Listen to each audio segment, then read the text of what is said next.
I'm Ms. Vanoy, your writing teacher, and I'm here today to talk to you about a huge misconception that can often get writers and readers really confused and mixed up. And I've found that when I talk to them and show, or talk to students and show this body movement that I do, it really helps clear up a big misconception. And you've got to have the knowledge here that I'm going to tell you because it's the basis for a lot of your writing and your reading.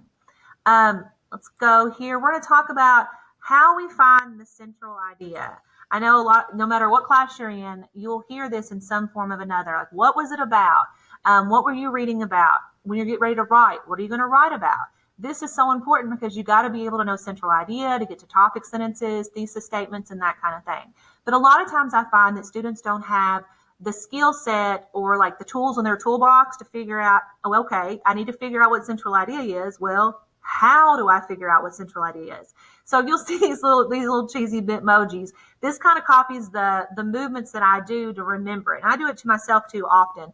If I read something, and a lot of times the clues can be found in the title or it can be found in the headings or pictures, and I look at it and I try to figure out in one word or phrase, what am I reading about? Sometimes, like I said, you can figure this out before you even start to read the article or the paper or whatever it is. And then I ask myself, well, if I know in one word or phrase what I'm reading about, well, what am I learning about that one word or phrase? So then I do the little shruggy thing. And then the next step, once I figured out what I'm learning about, is how do I even know that? What supports that? Now, back in my day, we had this dance move of raise the roof, and I tried to find some sort of picture or whatever it is, GIF, meme, whatever, but I couldn't find it. So trust me, it's kind of the raise the roof symbol. Here's the misconception that I constantly see is that topic and central idea are the same. I'll ask kids, what's the central idea of what you read? And they'll be like, oh, it's about dogs. Well, that's not a central idea. That's the topic. Central idea is what about dogs? And once you figure out that difference, that they're not the same, things will come a lot more clear to you. It'll be a lot easier to write and to analyze the reading that you're doing. I think of it as topic is what writing is about in one word or phrase. And then I ask myself, what am I going to learn about that topic? What am I going to learn about it? And then that's where I get more of that sentence and I help formulate what I'm going to have is like my topic sentence or my main idea, that central idea of what it's all about.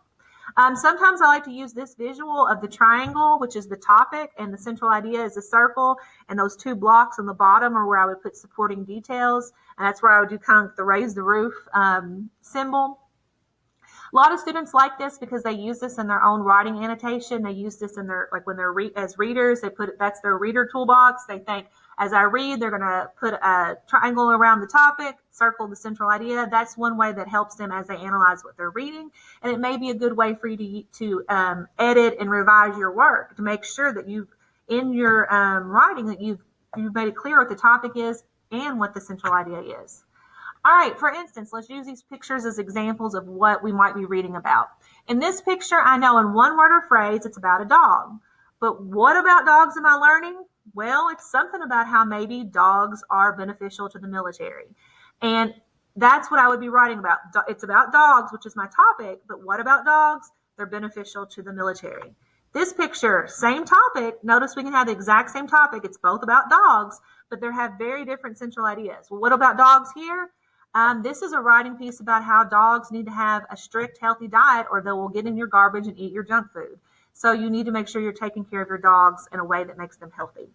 Again, same topic in one word or phrase, but much different central ideas. This is a picture of a shark. So in one word or phrase, I know it's about a shark. Might be about a museum exhibit because you can tell they're in or aquarium exhibit. You can tell that's where they're at.